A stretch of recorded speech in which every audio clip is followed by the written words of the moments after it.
cresta neural es de donde vienen la médula suprarrenal y por lo tanto no tiene nada que ver con el eje hipotálamo-hipófisis. ¿Sí?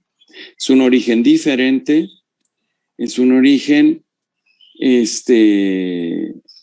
neuronal, pero en cambio sí puede tener relación con todo el tejido cromafín disperso en la economía.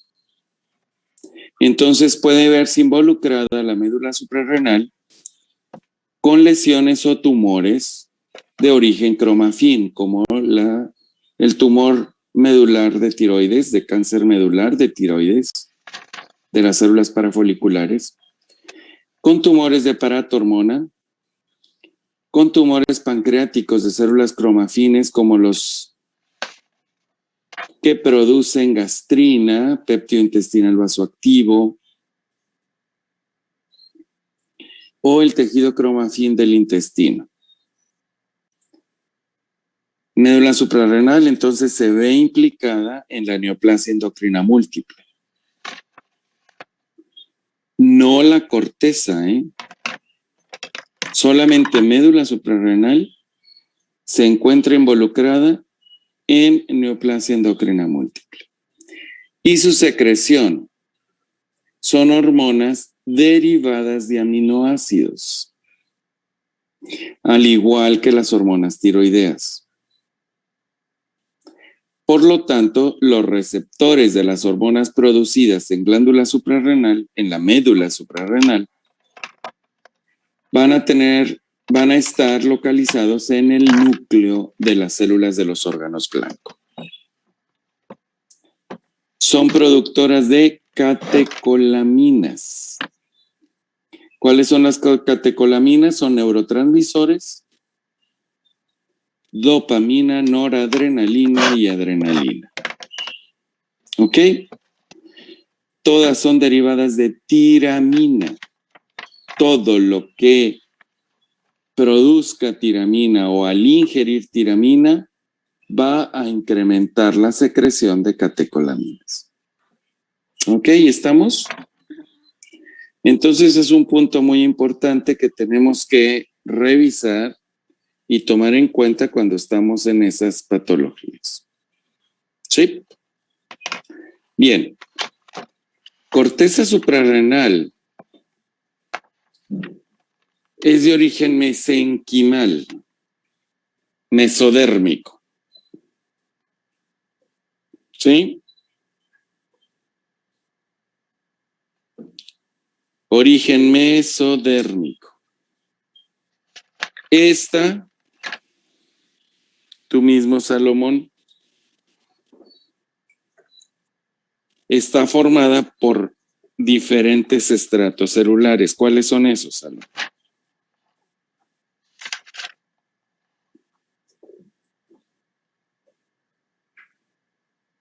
Perdón, doctor, aquí estoy. ¿Los estratos de qué, perdón? Pues ya lo pregunté. De la corteza. Es que mencionaba que eran, me acuerdo que mencionaba que eran 3 estratos. Mencionaba que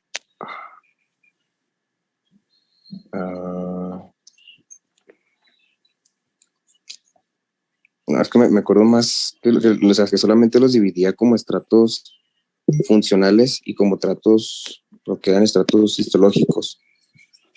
Creo que los histológicos eran los glomerulares o la zona glomerulosa, el reticular y creo que era la zona fascicular. ¿Estás de acuerdo, Felipe? Según yo sí. ¿O le falta algo? Pues no, según la corteza se divide en zona glomerular, folicular y reticular. Zona glomerular, folicular y reticular. Fascicular. Fascicular, bien, fascicular. Entonces esas son las 3 zonas histológicas. ¿Y funcionalmente son diferentes?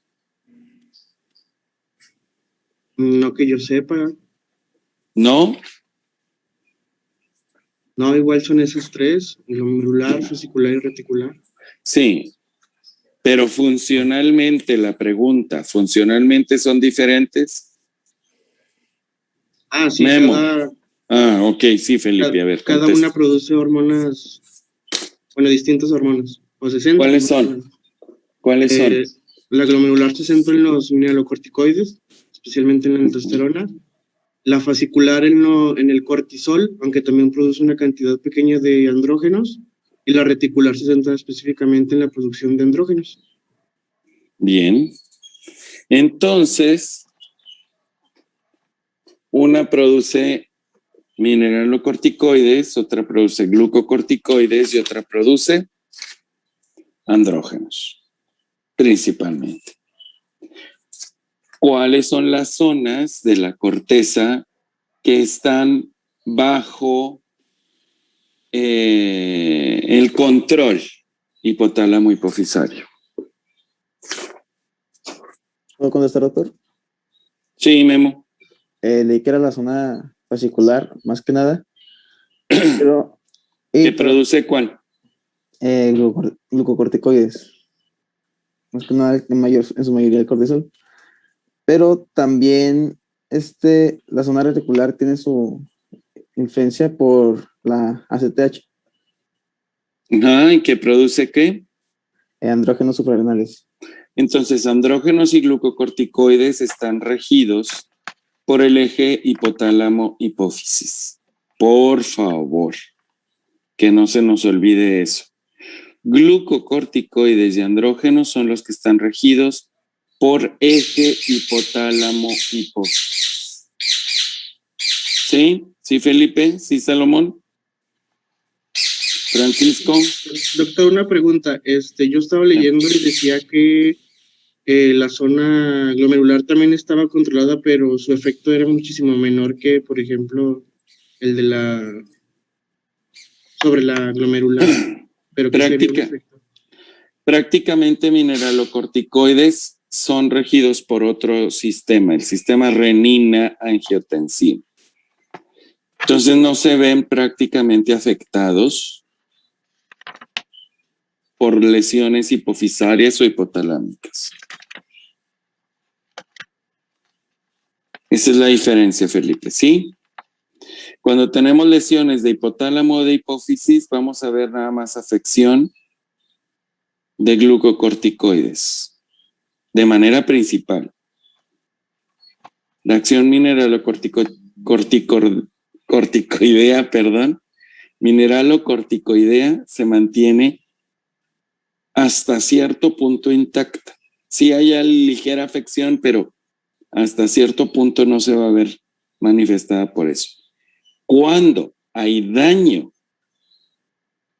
a la glándula suprarrenal y cuando hablamos de insuficiencia suprarrenal, prácticamente vamos a hablar de insuficiencia de la corteza.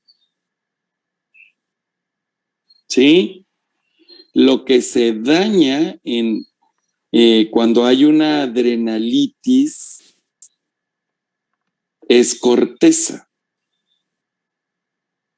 Eso que no se les olvide. Médula va a seguir funcionando.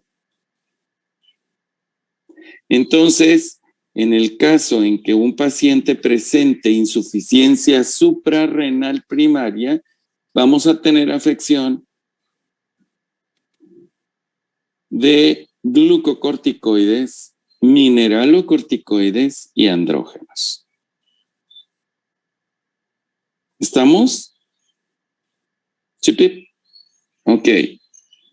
No de catecolaminas. Se lesionan la médula a menos que quitemos la glándula. Cuando la glándula se quita por completo, pues sí te llevas también la médula. Entonces, prácticamente, si hablamos de insuficiencia suprarrenal, vamos a estar hablando de lesión de glucocorticoides y mineralocorticoides y andrógenos. Doc, ¿Bien? ¿Qué pasó? yo estaba leyendo que cuando se daña la médula va a ser más que nada por neoplasias. Sí, sí, sí. Por eso les hablaba desde el principio, si recuerdas, Jesús, si recuerdas, les hablaba al principio de que médula suprarrenal la vamos a ver involucrada en neoplasia endocrina múltiple. ¿Ok? Ok. Bien. Bueno. Entonces, esto que no se nos olvide. Glucocorticoides están regidos por eje hipotálamo hipófisis, mineralocorticoides por sistema renina angiotensina aldosterona.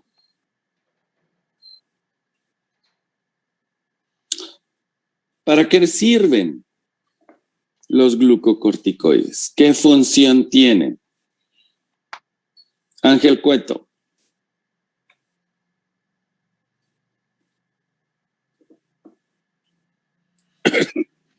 Bueno, ¿Sí? bueno, me preguntó qué, que me estoy trabando y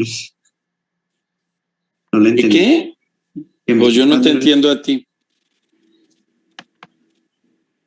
¿Me entiendo? No te entiendo. No sé qué estás diciendo.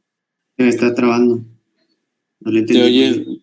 oyes muy incoordinado. Qué curioso que nada más cuando hablo se te traba. No, Yo no, creo no. que la neurona se te traba, Angelito. Bueno, no. ¿Para qué sirve la producción de cortisona en tu cuerpo? ¿Qué función tiene en tu cuerpo la cortisona? El glucocorticoide, el cortisol. Tiene funciones metabólicas, antiinflamatorias he visto también, y en algunos casos también pueden funcionar para regulación inmunológica. Ujú. ¿Qué funciones Funciona metabólicas? metabolismo de carbohidratos, metabolismo de lípidos, ¿En qué, proteínas. en ¿Perdón? qué forma afecta carbohidratos, lípidos y proteínas?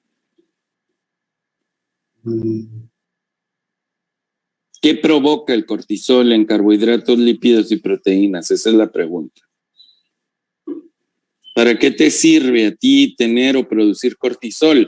Lo importante es que tú sepas cómo funciona en tu cuerpo para que puedas traspolarlo en pacientes.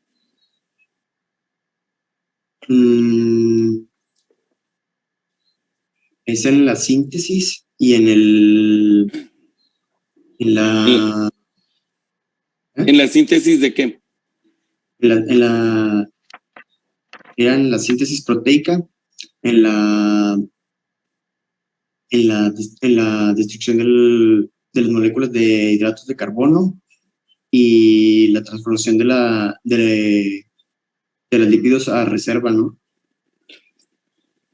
¿De qué manera o a qué te refieres con la síntesis proteica? ¿Que afecta la síntesis proteica? Aumentando la producción de enzimas, las cuales van a convertir algunas otras moléculas, como por ejemplo cuando aumentan las enzimas que van a convertir la glucosa, van a movilizar los aminoácidos de células hepáticas para incorporarlas no ¿Dónde lo estás leyendo? lo estoy leyendo. No te creo que lo estés diciendo de memoria y si lo estás leyendo no lo estás entendiendo. ¿Puedo participar yo, doctor? A ver, Israel.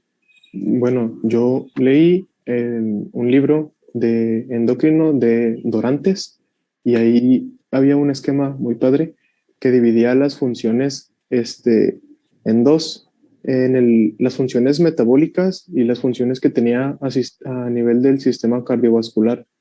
Y si es básicamente lo que está diciendo mi compañero, pero a lo mejor está como un poquito confundido.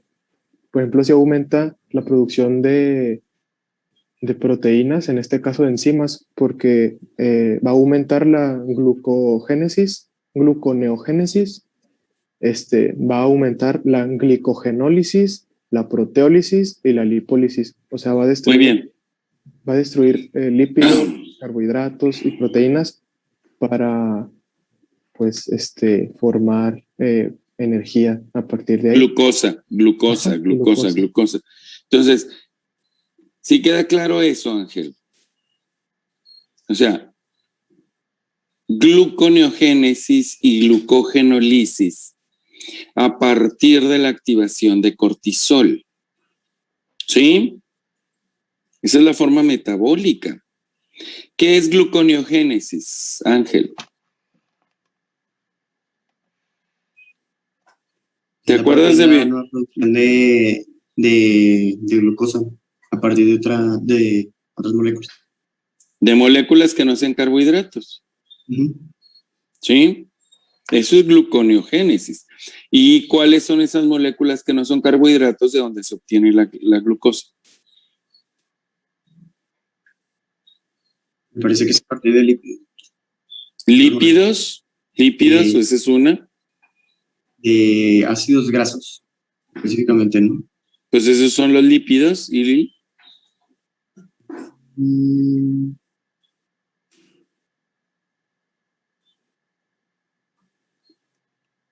¿cuál otra? Aminoácidos ¿Que de dónde vienen los aminoácidos? de las proteínas. De proteínas. Entonces hay proteólisis y hay lipólisis. ¿Ok? Y de ácido pirúvico, que tampoco el ácido pirúvico es un carbohidrato. Los piruvatos. Entonces, aparte, produce glucogenólisis. ¿De dónde viene el glucógeno, Ángel? ¿Y qué es el glucógeno? El glucógeno también es un tipo de hidrato de carbono, pero proviene a partir de los músculos. El glucógeno es un polímero de carbohidratos y no viene a partir de los músculos. Es la forma de almacén de glucosa. ¿Sí? Y del hígado. ¿Dónde son los almacenes de glucosa principales, de glucógeno? El hígado y el músculo. El hígado y músculo. Entonces, ¿te fijas? Ese es el concepto, Ángel. Si no tienen claro lo que es lo básico, nunca van a entender la patología. Y no lo tomen como agresión. O sea, lo principal que necesito que ustedes capten es el porqué de las cosas, no que se lo aprendan. Yo le puedo decir a un perico que repita qué es el glucógeno y qué es el carbohidrato y lo va a decir. Pero yo creo que ustedes tienen un cerebro más grande que un perico. Y si no entendemos y no razonamos, no vamos a hacer buena medicina. Eso es lo que hace falta actualmente. Que entendamos las cosas, que podamos concatenar todo el conocimiento. ¿Dónde vieron todo esto? En bioquímica, en fisiología. Por eso lo llevan en los meses básicos, semestres básicos de la carrera. Para que teniendo ese conocimiento lo puedan aplicar. Entonces, ahorita y endocrinología es mucha aplicación de fisiología y bioquímica, si se están dando cuenta. Y se supone que para estar en sexto semestre ya pasaron fisiología y bioquímica. Entonces no quiero preguntar cómo pasaron. Con trabajitos, con asistencia a clases, que yo estoy vomito el que les pongan porcentajes de acuerdo a trabajitos y a presentaciones en clases y la tiznada, porque nadie estudia.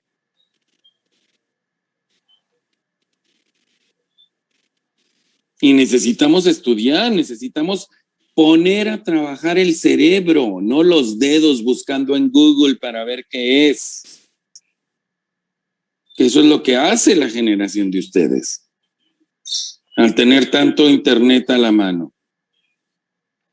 Necesito que su neurona se active y puedan tener conexiones adecuadas. Entonces, saber que el glucocorticoide produce glucogenolisis, produce proteólisis, produce lipólisis. Vamos a entender el por qué un exceso de cortisol, como en el Cushing, produce miopatía.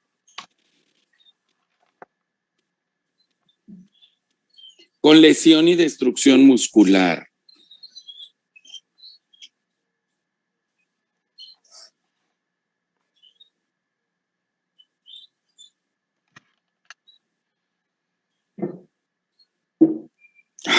Pues por eso el paciente con Cushing no puede caminar, por eso se le adelgazan las extremidades, porque se consume el músculo.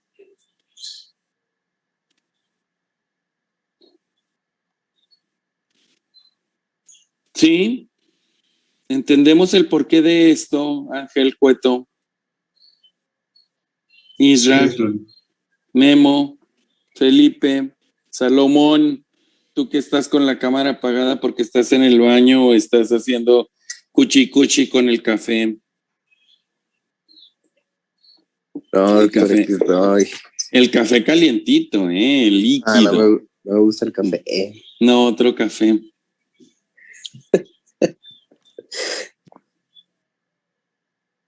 Entonces, eso es entenderlo. Si lo podemos relacionar, entonces el conocimiento se nos va a quedar más fácil.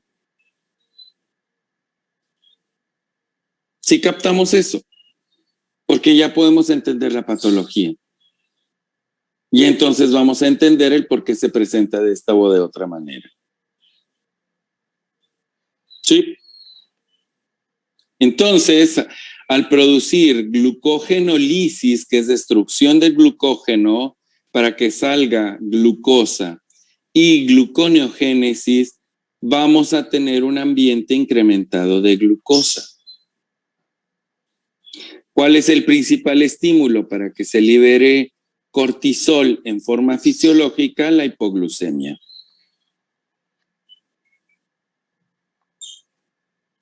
¿Cuál es el periodo más largo de ayuno que nosotros tenemos en el día?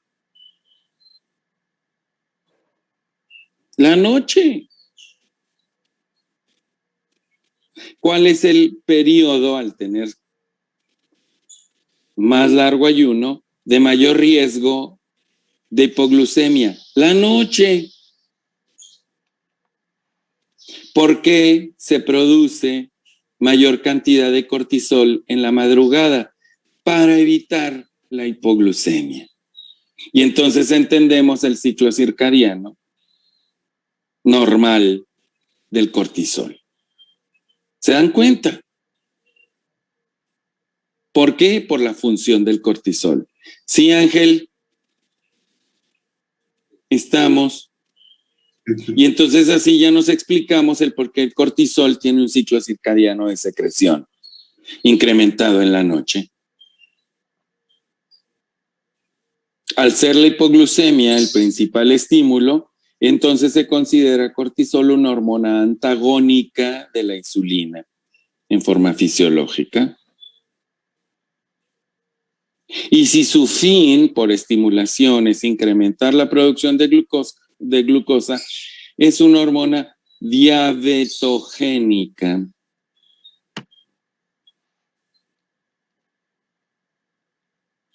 La endocrinopatía con hipersecreción de cortisol puede producir diabetes mellitus secundaria.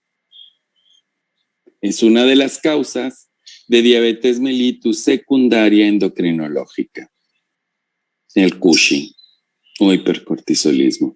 Entonces se van fijando cómo todo va cayendo por lógica. Medicina es lógica. Te faltó echar agua en los pelos, Salomoncito, pero bueno. Por eso no la ponía, estaba bien greñudo. Sí, te metiste la tijera ahorita. Te cortaste los largos. Bueno, está bueno. Pero te faltó la cabeza.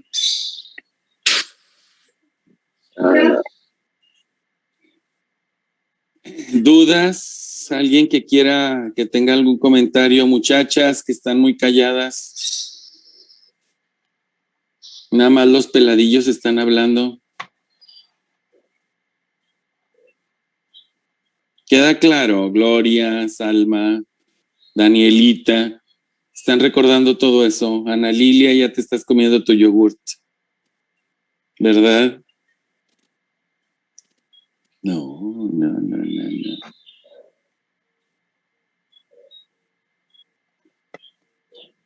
Entonces, ¿sí recordamos eso?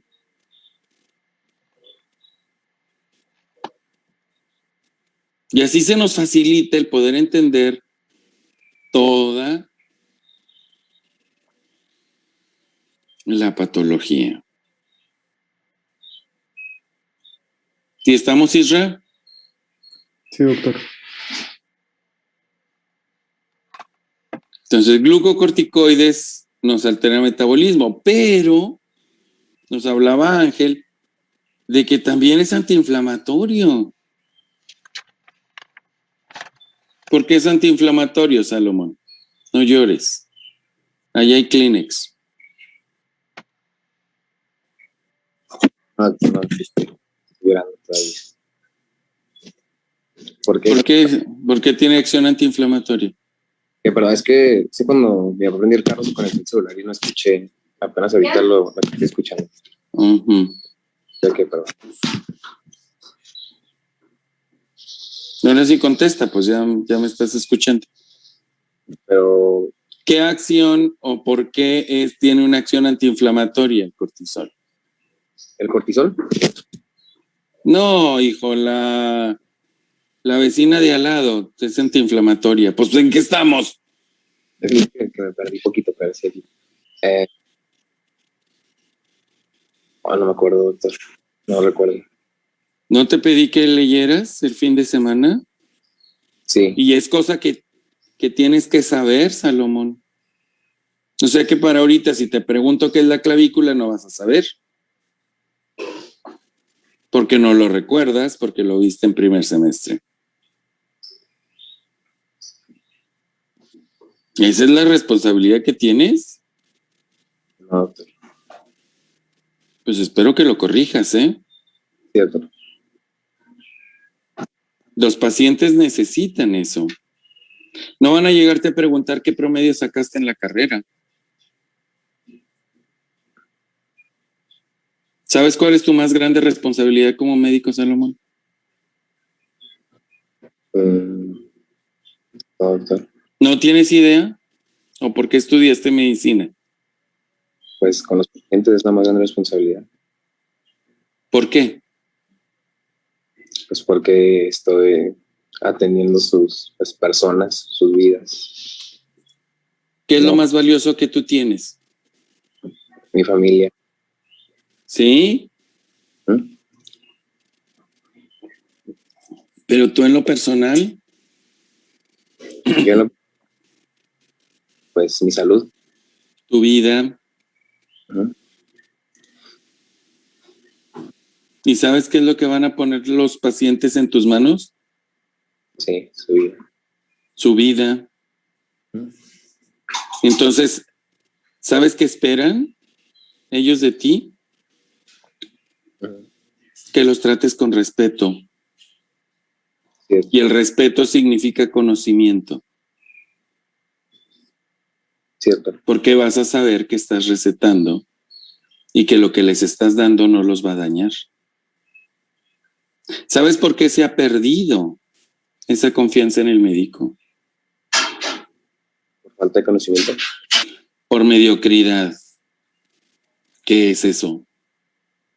¿Cómo se manifiesta la mediocridad? Falta de conocimiento. Entonces, si queremos salir a formar parte de las huestes de mediocres, de las que está lleno el mundo, el país, sobre todo los mexicanos, que tenemos una cultura de la mediocridad, donde el que menos se esfuerza, pero que sabe hacer tranzas, es el más fregón, que eso es lo imperante ahorita, pues adelante.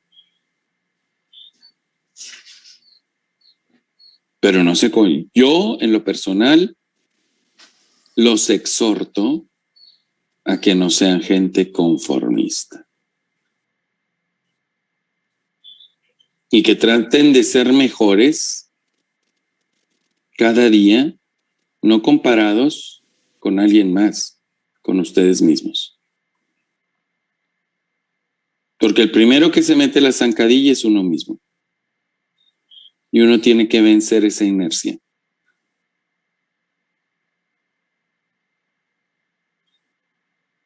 Las características del mexicano es que somos flojos. Aunque seas astuto, eres flojo.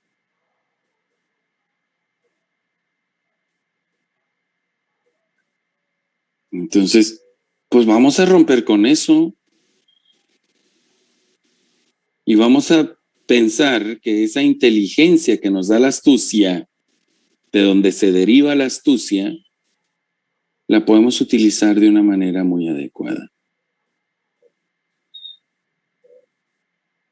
Entonces tengo esperanza de que cada uno de ustedes lleven una semillita de inquietud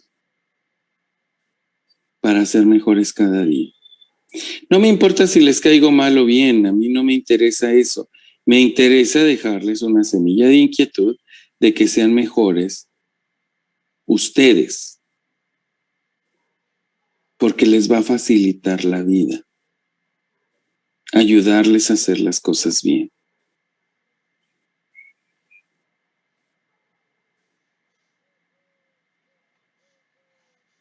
Y ese es mi punto. En endocrinología me interesa que aprendan, pues sí, a distinguir una u otra patología que tengan bases y que puedan hacerle frente, pero la inquietud y el deseo de ser mejores viene de ustedes. Y discúlpenme, pero esos son valores que se maman, se aprenden en casa.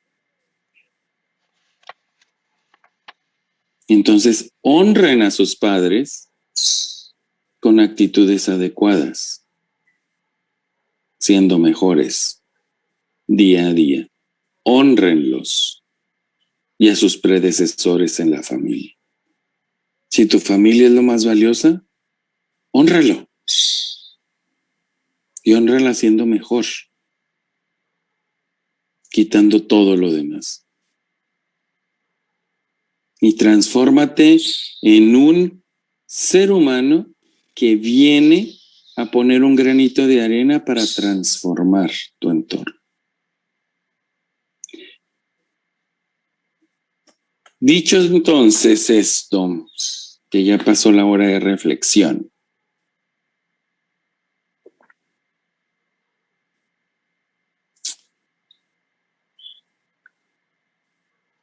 Doctor, ¿Qué pasó? ¿puedo participar contestando lo que preguntó? Puedes participar contestando lo que pregunté. Bueno, mencionaba, leí yo el libro de fisiología y ahí mencionaba que inhibe los primeros pasos de lo que es la inflamación, como por ejemplo reduciendo ¿cómo se llama? La permeabilidad de los capilares, también disminuyendo la migración de todas las células inflamatorias a la zona de inflamación, también reduciendo la fiebre, inhibiendo la interleucina 1 y ¿qué más? Y ya creo que es lo que me acuerdo. Estabiliza membranas, sobre todo membranas lisosómicas, por lo cual se produce disminución de la degranulación de los lisosomas. Y desnaturaliza proteínas de actina y miosina, con lo cual disminuye diapédesis de los leucocitos y la migración leucocitaria al sitio de inflamación. Entonces, ese es un punto, por eso es antiinflamatorio. ¿Puedo complementarlo, Doc? Sí, Jesús. Bueno, también va a reducir la actividad de los receptores de histamina, así como de los receptores de macrófagos y células de granulocitos, y inhibe la transformación y sintetización de la fosfolipasa 2, que va a ser para tromboxanos y leucotrienos para la inflamación. Y tromboxanos y leucotrienos son las principales proteínas que se van a ver involucradas en el incremento de la respuesta inflamatoria, alérgica, muchos de ellos, a través de la activación de eosinófilos y basófilos y mastocitos.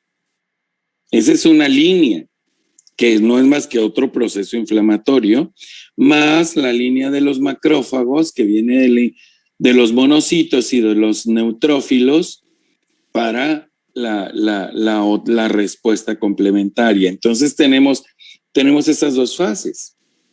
Tiene su reacción y función en procesos infecciosos, el proceso inflamatorio, la fiebre, etcétera, porque inactiva bacterias, inactiva virus, inactiva hongos. Pero si esto se prolonga, produce daño, ¿sí? Algo que vimos terriblemente y que vemos tremendamente ya un poco menos agresivo, pero es la explicación de esta pandemia. ¿Qué ha pasado? ¿Qué ha pasado en esta pandemia de COVID? La gente se ha muerto por inflamación. Porque la respuesta inflamatoria ante el virus, ante la agresión del virus, es precisamente la nociva. Y el paciente se muere. Y aumenta la coagulación y aumenta la destrucción tisular generalizada. Por eso, una función o un uso básico en la respuesta, en el uso farmacológico del COVID agresivo son esteroides. Para disminuir la respuesta inflamatoria sistémica.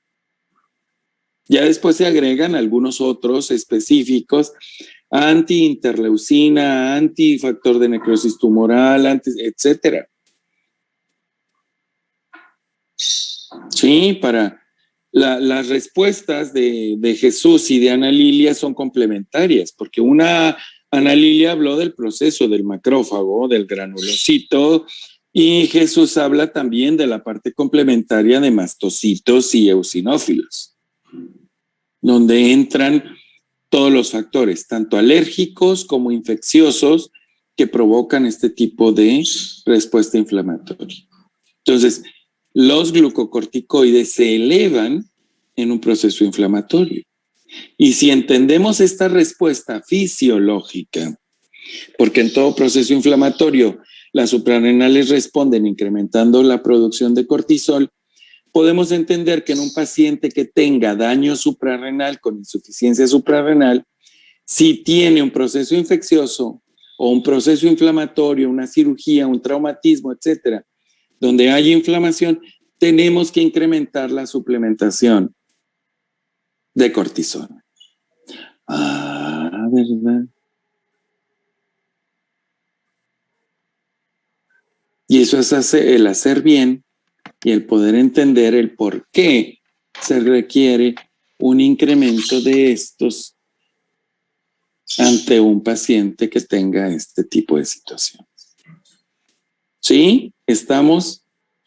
No es necedad mía, una disculpa, Salomón, pero no es necedad mía. Me interesa que ustedes sean médicos verdaderamente, ¿cómo diríamos? Ilustres, que vengan a modificar y a cambiar las generaciones actuales.